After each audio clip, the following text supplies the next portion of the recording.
Have you ever thought about what it feels like to be me? Hades, the lord of the underworld, the ruler of the unseen, the one with a heart shrouded in darkness.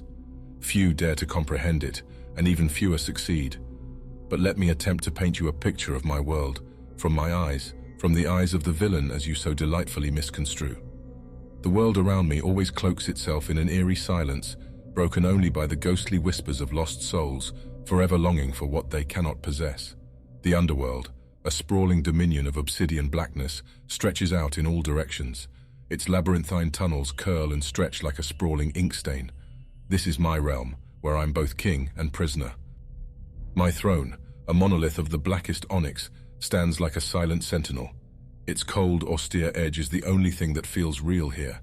There is no day or night in the underworld, only an endless stream of timeless oblivion. But is it not better to reign in hell than to serve in heaven? I am no monster. I am merely a misunderstood god doing his duty. And isn't every hero misunderstood at first? But allow me to explain. Long ago I had to quell the rage of the Titans, the ancient primordial deities that once ruled our world. They were a threat to the balance of life, death, and everything in between. When my brothers Zeus and Poseidon looked away, I stood tall. I tricked the mighty Atlas, convincing him to shoulder the weight of the heavens for all eternity, averting an apocalypse. Is not such cunning and sacrifice the mark of a hero? And when my beautiful queen Persephone was taken by the cunning Adonis, who tried to steal her away to the world above, I, as her devoted husband, undertook the journey no god ever dares. I traveled to Olympus, to the very heart of Zeus's court, confronting him amidst his complacent pantheon, demanding justice. Is not such courage and loyalty another mark of a hero? Then, there was the time when the foolish Icarus dared to fly too close to the sun, plummeting into my realm. It was I who gave him comfort, I who explained the rules of this new existence, sheltering him from the dread of his eternal fate. Is not compassion, even in the face of death, yet another heroic trait? I am no more a villain than the shadows that dance in the light of a flickering candle. I am a keeper, a guide, a steward of souls. I bring order to chaos, silence to noise, and end to pain. Perhaps you are wondering why I'm sharing this with you now. Well, there's a chill in the air that wasn't there before, a tremor in the ground beneath my throne. Something's amiss. A tremble of a prophecy from the fates echoes in the hollow caverns of the underworld. A dire omen is on the horizon. A new saga is about to unfold. But who would believe the words of the villain? For now, you must be content with these stories. But keep your eyes and ears open, for we tread on the edge of a cliff. So sit a while longer, listen to my tales, share in my solitude. Perhaps by the end you might even come to see me as I truly am. Not a villain, but a god doing his duty. A god who in his own eyes and in the eyes of those who care to look closer is a hero. For what is a hero, if not misunderstood? As my narrative seeps into your thoughts, perhaps you begin to see the other side, the side obscured by the veil of prejudice. Do you sense the bone-deep weariness that comes with the weight of my responsibilities? Can you taste the tang of melancholy that perpetually lurks at the edges of my existence? The stories I've told you, they are not tales of a despot, but of a misunderstood god, a hero in the shadows. But let's proceed. There are still more tales to unveil. My existence here in the shadows is punctuated by unexpected events, like the sudden appearance of the blind prophet Tiresias. He was the only mortal gifted, or cursed rather, with the ability to navigate the realm of the dead while still alive. Tiresias, with his uncanny perception, often carried messages from the world above, his prophetic insight sought by gods and mortals alike. "Lord Hades," he intoned, his milky eyes reflecting the ghostly flames around us. A prophecy stirs the fates, a foreboding thread weaving its way towards us. His words rang in the stagnant air, reverberating in the silent expanse of my kingdom. The cryptic mutterings of prophecies usually leave me cold, but this felt different. An icy pang of anticipation gripped me. "What does it foretell, Tiresias?" I asked, my voice resonating through the cavernous void. He tilted his sightless eyes towards me. "The world of gods and men will crumble if the soul of the undying phoenix reaches the underworld.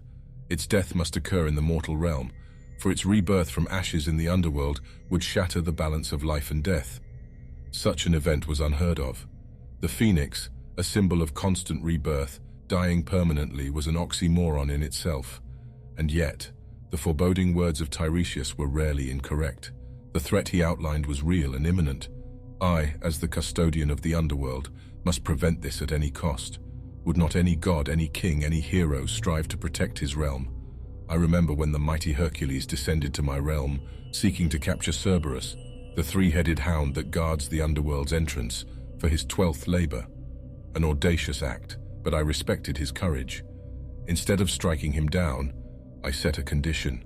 Hercules could take Cerberus if he could subdue the beast without using weapons.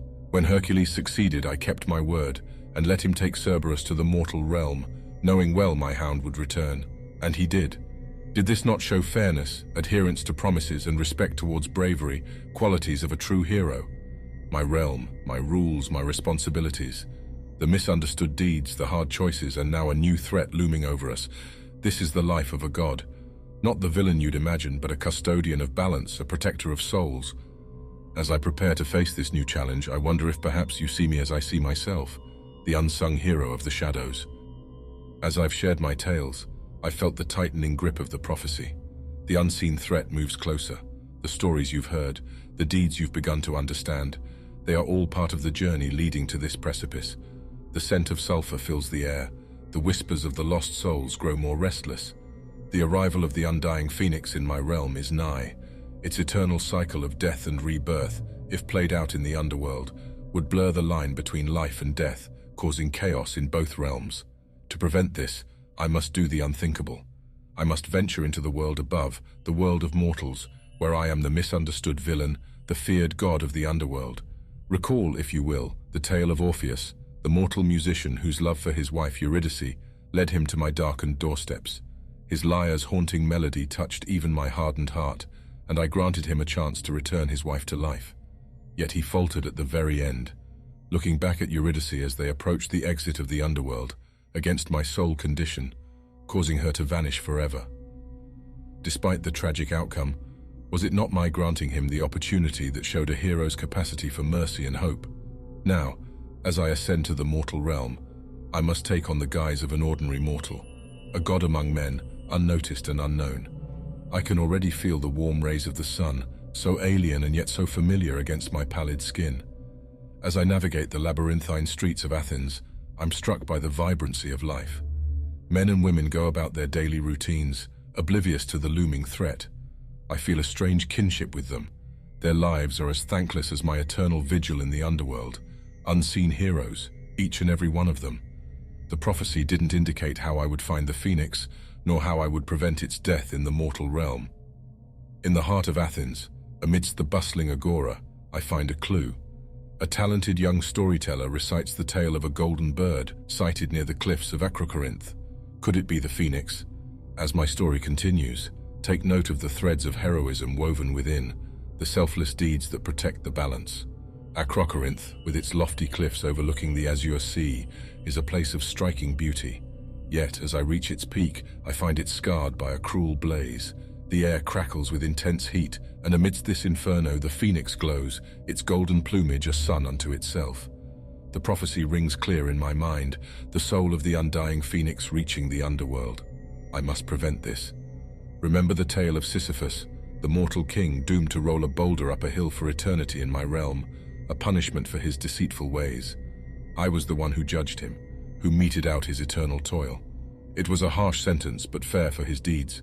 Does justice not mark the heart of a hero? Now I must summon that same sternness. With a firm, calculated stroke, I plunge my Stygian blade into the heart of the phoenix. Its deafening cry reverberates through the cliffs, a heartbreaking symphony of death and release. But there's no other choice. The balance must be preserved, the underworld must be protected. As the phoenix breathes its last, it combusts into a burst of flames, its body reducing to a pile of smoldering ash. Yet, no spirit rises from the remains. No soul makes its journey towards the underworld. Suddenly, I feel it. The phoenix, in its fiery death, has granted me power of the eternal flame, a tale whispered among the gods for millennia.